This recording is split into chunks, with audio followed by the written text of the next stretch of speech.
आकाशवाणी जळगाव निर्मित आरोग्यम धनसंपदा या कार्यक्रमात आपण होमिओपॅथी आणि आपलं आरोग्य या विषयावरील माहितीचा भाग पहिला ऐकणार आहात. तज्ज्ञ डॉक्टर उर्मिला नवाल. श्रोते हो, नमस्कार. मी लठ्ठत्व या विषयावर, जो आज खूप ज्वलंत विषय आहे, त्याच्यावर माहिती देते. लठ्ठत्व म्हणजे एक प्रकारे वाढणारा वजनाचं प्रमाण खूप वाढलेलं आहे. लहान मुलांपासून तर तरुण, वयस्कर, जवळजवळ 60 वर्षापर्यंत झपाट्याने वजन वाढलेलं आपल्याला आढळून राहिलेलं आहे. याची कारणं तर भरपूर आहे, पण आज जे वजन वाढतोय आहे, पेशंटमध्ये दिसतंय, त्यासाठी आम्ही जास्तीत जास्त होमिओपॅथी औषधी सांगत आहे. पेशंटला भरपूर व्यायाम करतो, एक्सरसाइज करतो, झुंबा करतो, योगा प्राणायाम करतो, त्यासोबत औषधी पण भरपूर वेगवेगळ्या ॲडव्हर्टाईज येणाऱ्या औषधी पण खाऊन बघतो, पण लठ्ठत्व काही बरं होत नाही. अशा वेळेत त्रस्त झालेले पेशंट यांना योग्य मार्गदर्शन करून ओबेसिटीसाठी आपण औषध देण्यात येते, ती पण पूर्ण शरीर रचनेचा विचार करून. पण त्याआधी जाणून घेऊ की ओबेसिटी हे काय आहे, वजन का बरं वाढतं आहे.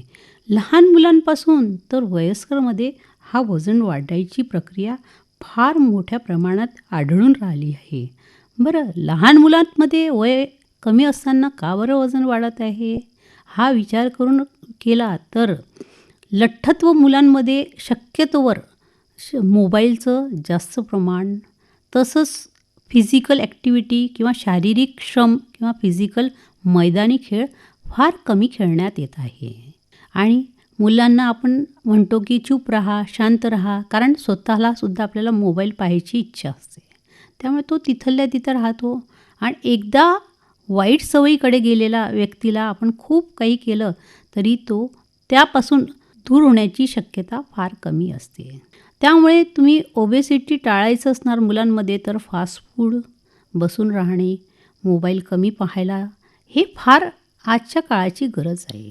मुलांमधील हा प्रश्न प्रत्येकाला यूट्यूब, मोबाईलवर मिळतो, पण त्यासोबत जर शरीर रचनेतले काही बदल समजून घ्यायचे असणार तर चांगल्या योग्य कन्सल्टंटची ॲडवाईस घेऊन त्याला प्रॉपर पद्धतीने जर होमिओपॅथी ट्रीटमेंट देण्यात आली तर हे आजार संपूर्ण कवर होऊन त्या शरीर रचनेला योग्य औषधी दिल्या जाते.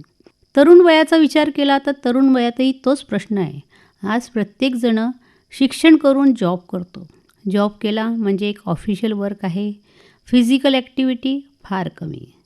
वेळ मिळाला तर दिवसभर थकून मी मोबाईल पाहू नये काय, मग रात्री उशिरापर्यंत झोपणं, सकाळी उशिरा उठणं, उठल्यानंतर दिवसभर हाच विचार करणं, मला फिजिकल टेन्शन आहे.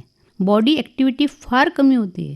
फिजिकल ॲक्टिव्हिटी फक्त मेंटलला स्ट्रेस घेऊन करतो, त्यामुळे काही हार्मोन जसे टेस्टोस्टेरॉन हार्मोन खूप स्टिम्युलेट होतात आणि ते कारण असतात ओबेसिटीची. हा झाला दोघांचा विचार केला तर, स्त्री आणि पुरुषांमधला. पण लेडीजमध्ये हा जनरली सिझेरियन सेक्शन, ऑपरेटिव्ह, कमी वयात म्हणजे पेन्स न येता डिलेवरी केल्या जाते, त्यामुळे जी चरबी वाढते ती पोटाचा घेर अतिशय वाढत असतो. पोटाचा घेर वाढल्यामुळे जी ओबेसिटी येते जनरली हे स्त्रियांमध्ये खूप प्रमाणात वाढलेली आजची कंडिशन आहे. नमस्कार. आताच आपण होमिओपॅथी आणि आपलं आरोग्य या विषयावरील माहितीचा भाग पहिला ऐकलात आजच्या आरोग्यम धनसंपदा या कार्यक्रमात. सादर करते नरेंद्र कुमार ठाकूर. ही आकाशवाणी जळगाव केंद्राची. आकाशवाणी जळगाव